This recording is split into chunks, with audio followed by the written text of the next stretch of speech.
Hi guys! So, for today's video, magluluto po kami ng pato. So, pumunta po kasi dito sa akin yung best friend ko, si Yola May Bilen. So, matagal ko na po siyang best friend nung elementary pa po kami. So, yung kasama niya pong lalaki is kaibigan niya po yan. Bali, 4 po dapat yung pupunta dito kaso silang dalawa lang po yung magkaibigan yung available kasi wala silang pasok. Kasi college po yan, dalawa. Tapos, yung isa may work. Tapos, yung jowa po niya ni Yola may work din po. Kaya, hindi po nakasama. Pero, yung, pato po, galing po yan sa jowa ni Yola.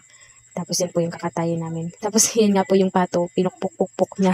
Eh, di namatay na po. Sabi po namin, kakatayin naman na yung pupugutan, gigilitan sa liig ng kutsilyo. So, dapat hindi niya na po pinukpuk. So, ayun, pagbukas namin, nagtatawahan po kasi kami, patay na.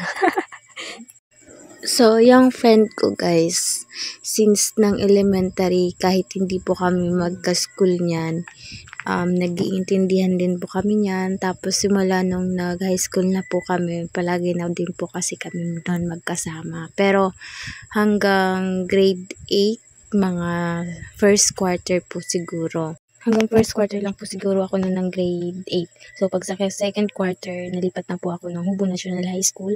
Doon na po ako nagpatuloy ng grade 8. Tapos, ayan. So, pero kahit nag-transfer na po ako, kapag umuwi po ako sa Linggugon dito sa amin sa, bahay namin ni Papa, pag minsan, nakikita ko po siya, tapos nagkakasama kami. So, kapag walang pagkain, pinapakain niya po ako sa kanila.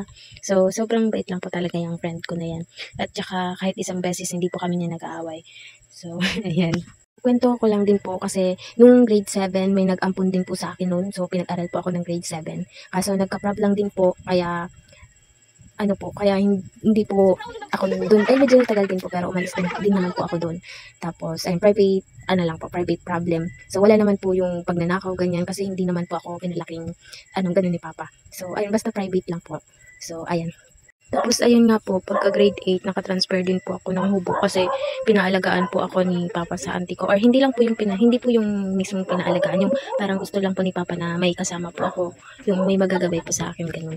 Pero kaya ko naman po nun. Kaso kasi ang iniisip din ni Papa pag gabi, wala po akong kasama nun. Kaya naisip niya po na dun muna po ako sa auntie ko sa Del Socorro. So, madami rin pong prob doon kasi yun nga po katulad ng dati. Yung mga nakaraan kong vlog sa voiceover na minsan wala po kami makain. Wala po talaga asin. Tapos kapag meron pong kamuting kahoy, yung kasaba po, di ba? Tapos yung saging, nasaba, yung nilalaga, yung pinakrot tawag dito sa Bicol, yun po yung kinakain namin. Pati po yung pinsan ko, yun po yung kinakain namin dati. Tapos minsan kamote. So, ayan, grabe din po yung hirap na dinanas din po talaga.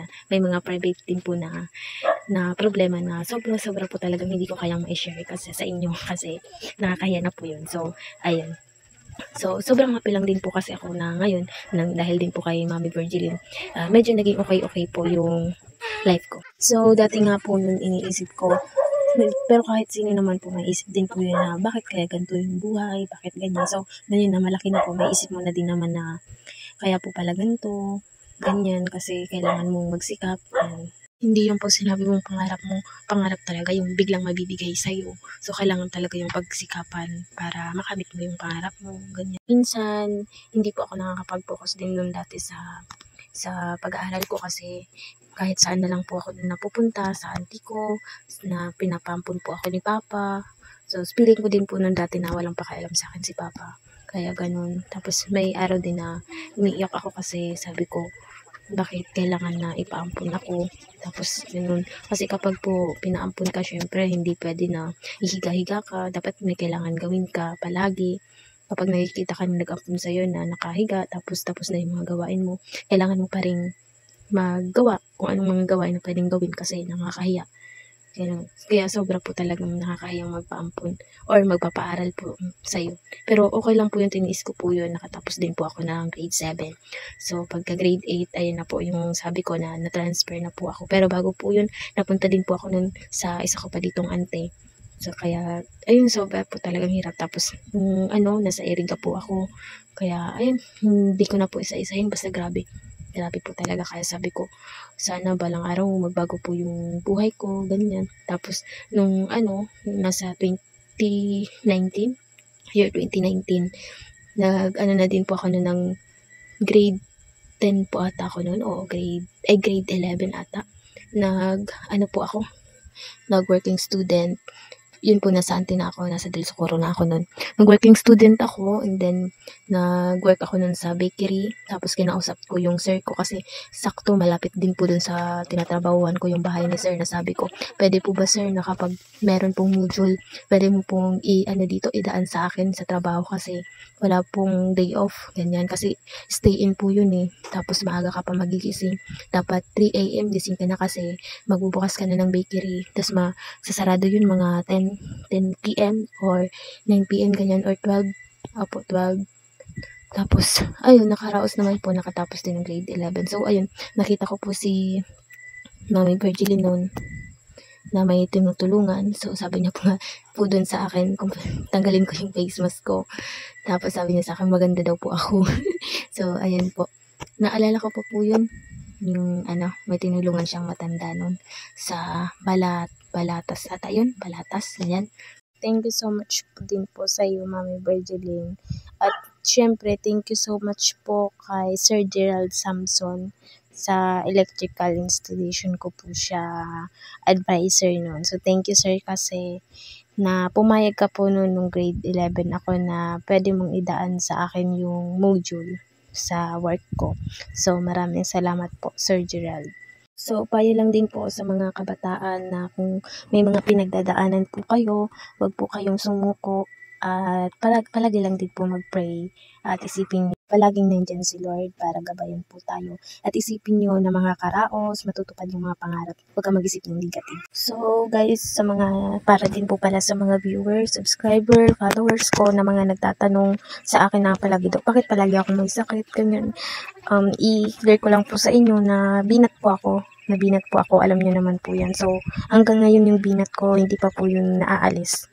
So, sabi nila, nakakamatay daw po yung binat kapag hindi po naagapan. So, kaya minsan din po nagkakasakit ako, minsan nawawala, pabalik-balik. So, nagpa-check up naman na po ako. So, ayun lang po yung may ulcer ako, may UTI, may acid na din po ako nung nagpa-check up ako. Pero, wala po ibang akong sakit. Kaya, ayun lang po, binat lang po talaga. Binat lang. So, wag po kayong mag-alala kasi gagaling din naman po ako. Pero kahit ganoon, nakakapag-vlog din po naman ako, diba? Tapos, ayan, magkwentuhan na lang po tayo habang nagluluto pa kasi hindi pa po tapos.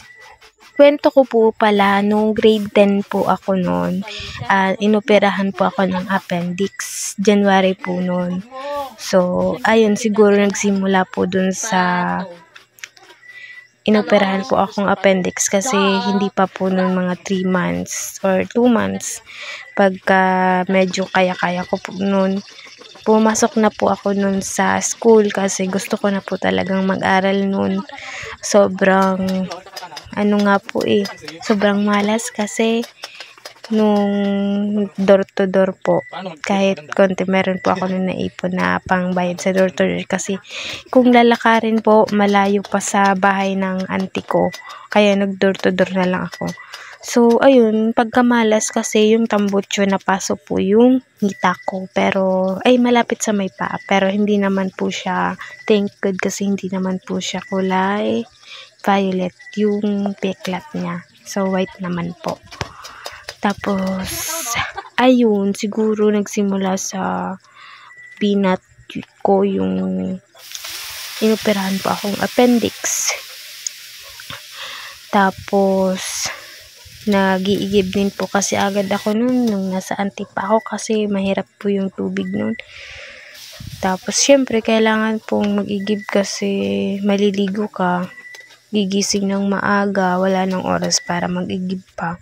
Gigising ng maaga para maligo. O yan. Mabuti nga po nun kasi naagapan po yung appendix ko kasi mabilis na daw pong magputok yun, yung appendix ko.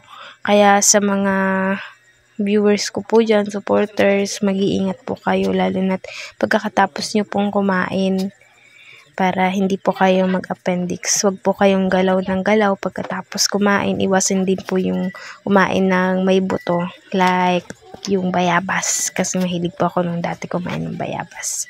So, ingatan po natin yung kalusugan natin para hindi po tayo magkasakit. So, hanggang dito na lang po guys yung pagkwento ko. Yung iba sa next vlog ko na lang din po. So, maraming salamat po sa patuloy yung pagsuporta sa akin, sa patuloy na palaging nanonood po sa mga vlog ko at hindi po nag-skip ads at mga viewers ko na matagal na pong hindi po nagsasawa sa mga vlog ko kahit walang kwenta. So, thank you so much po sa inyong lahat at sana palagi po kayong mag-iingat, ingatan nyo yung sarili nyo, iwasan yung hindi magkasakit. So, thank you so much. And Ma'am Bergeline, ingat ka din po. Maraming salamat po. At sa mga taong patuloy na tumutulong po sa akin, maraming salamat po sa inyo at see you po sa next vlog. Thank you so much guys. Bye-bye. Magpa-forward ko na lang po ito at lagyan ko na lang ng song. Sana po na intindihan nyo yung voiceover ko. Bye-bye! Thank you guys. Thank you for watching. At sa mga hindi pa po pala nakaka-subscribe sa aking YouTube channel, please click subscribe and the notification bell para po palagi kang update sa aking YouTube channel. At meron din po akong page na bago kasi yung dati po na-hack. So, ilalagay ko na lang po sa comment section yung aking bagong Facebook page. At i-follow nyo po and likes. So, maraming salamat ulit guys. Bye-bye!